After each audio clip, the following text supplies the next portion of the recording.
Cette déclaration est publiée par l'imam al-Mahdi Nasser Mohammed al-Yamani le 22 juillet 2022. Bismillahirrahmanirrahim. Assalamu alaikum wa rahmatullah wa barakatuh. Merci de nous avoir suivis sur la chaîne officielle de l'imam al-Mahdi Nasser Mohammed al-Yamani et que la paix d'Allah couvre tous ceux qui cherchent la vérité. Cette déclaration a été publiée par l'imam Nasser Mohammed al-Yamani en date du 23 de l'Hijja 1443 Hijri, correspondant au 22 juillet 2022 selon le calendrier officiel de la Mecque, intitulé « L'anéantissement du roi et des princes est un signe majeur. Au nom d'Allah, l'un le dominateur suprême. Ô chers gens, certes, toute personne peut mentir à son frère humain, soit en l'accusant de vol ou en forgeant des mensonges et des calomnies contre lui. En fait, l'homme ne peut pas démentir le parjure de son frère humain que lui ment, parce qu'elle a besoin d'une preuve de son innocence. De plus, l'accusé reste innocent jusqu'à ce qu'il soit condamné par une preuve irréfutable.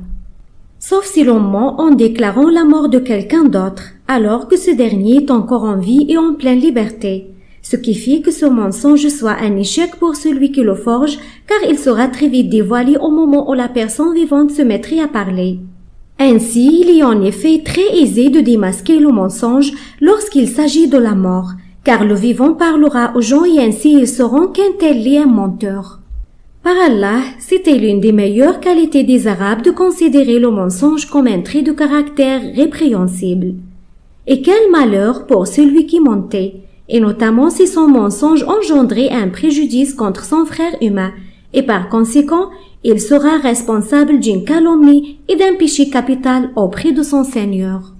Conformément à la parole d'Allah, le Très-Haut, أعوذ بالله من الشيطان الرجيم إن الذين يؤذون الله ورسوله لعنهم الله في الدنيا والآخرة وأعد لهم عذابا مهينا والذين يؤذون المؤمنين والمؤمنات بغير ما اكتسبوا فقد احتملوا بهتانا وإثما مبينا صدق الله العظيم سورة الأحزاب. Et qu'ils sont nombreux les menteurs chez les Arabes en particulier dans le monde en général. De plus, ils lui ont attribué un autre nom, politique et sagesse. Dès lors, nous disons quelle mauvaise politique est la vôtre et quelle pire sagesse est la vôtre. Celle de tromper vos populations par le mensonge et quel mauvais trait de caractère est pire que celui d'une personne qui ment dans ses rapports avec les autres en disant mensongèrement et calomnieusement ce qu'ils n'ont pas commis ou en ne tenant pas sa parole ou en manquant encore à ses engagements et à ses promesses. Et il se peut que quelqu'un parmi les gens si spécieux aimerait bien dire « C'est étonnant quand même votre histoire en Nasser Mohammed al-Yamani. Quiconque lisait vos bayans croirait que vous êtes le plus véridique des gens en termes de parole et le plus guidé d'entre eux dans la voie. Mais ton mensonge concernant l'anéantissement du roi Salman et de son prince héritier Mohammed ben Salman nous laisse perplexes. Bien plus que cela, vous venez de renforcer la donne par le troisième qui est le prince Khalid ben Salman d'après ce que vous prétendez. Qu'est-ce qui vous arrive et qu'avez-vous? On dit que vous êtes devenu fou, mais celui qui médite bien sur vos autres bayans liés à l'interprétation du Saint-Coran atteste que vous avez raison et que le menteur est celui qui dément votre interprétation du Saint-Coran. Il est absolument inadmissible pour le cerveau de vous traiter de fou. Et cela est pour celui qui lirait votre bayan avec raison et constatera que son cerveau se soumet spontanément à votre argumentation. Car le cerveau est logique de par sa nature et il adhère à la vérité. Or, seuls les gens qui sont doués d'intelligence peuvent s'en souvenir. Ô Nasser Mohammed al-Yamani, j'ai bien réfléchi à vos interprétations du Saint-Coran. Et j'étais à 2 portées d'arc au plus près encore de croire au fait que vous êtes vraiment Al-Mahdi le Khalifa d'Allah. Mais la tentation de l'anéantissement de Salman et Mohammed ben Salman par le Covid duquel il n'y a aucun échappatoire a été vouée à l'échec selon vous. Puisque le roi Salman est apparu à la télévision en 10 Dhul-Hijjah pour le discours du pèlerinage dans une vidéo appartenant à la télévision saoudienne. Et le prince héritier saoudien est apparu également en son et en image pour parler aux gens via l'écran de la télévision saoudienne tout au long du sommet des pays du Golfe, daté du 17 Dhul-Hijjah du mois en cours, en présence du président américain Joseph Biden et de 9 chefs parmi les leaders arabes. Ô Cheikh Nasser Mohammed al-Yamani, sous-estimez-vous l'intelligence de nos cerveaux? Allah est mon seul secours contre ce que vous racontez. Hélas, vous étiez le seul espoir pour la communauté, on ne pensait que du bien de vous, sauf que les ficelles sont devenues très serrées et nous sommes arrivés au bout du dernier épisode. Et on vous croyait sur l'issue et la solution pour tout le monde. Et par cela te répond le khalifa d'Allah sur le monde entier, l'imam al-Mahdi Nasser Mohammed al-Yamani, en disant « C'est Allah qu'il faut appeler au secours contre ce que vous racontez. » En tant que khalifa d'Allah al-Mahdi, je suis intelligent par la permission de mon Seigneur et je ne suis pas stupide comme ceux qui ont cru au plus grand mensonge et de jeux de comédie de toute l'histoire de l'humanité depuis qu'Allah a créé notre père Adam. Quant à moi, j'ai pris largement en compte la façon de faire des arrogants qui s'opposent notamment chez les décideurs arabes et non arabes. Et je sais qu'ils ne peuvent pas faire ressusciter le roi Salman et son prince héritier Mohammed ben Salman afin qu'ils parlent lors d'un événement d'actualité survenu après l'anéantissement du roi Salman et de son prince héritier Mohammed ben Salman.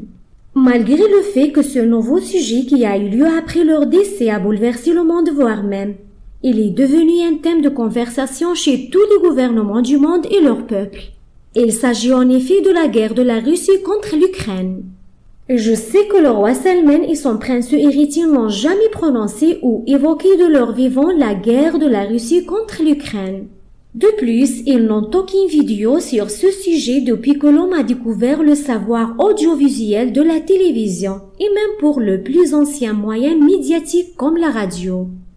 D'ailleurs, c'est pour cette raison que vous trouvez que Nasser Mohammed al-Yamani met dans chaque bayan de la série de l'histoire du défi adressé à al-Salman une condition fondamentale pour eux, afin qu'ils apportent une vidéo récente dans laquelle le roi Salman et son prince héritier Mohammed ben Salman abordent un sujet actuel survenu après la date du 3 février 2022.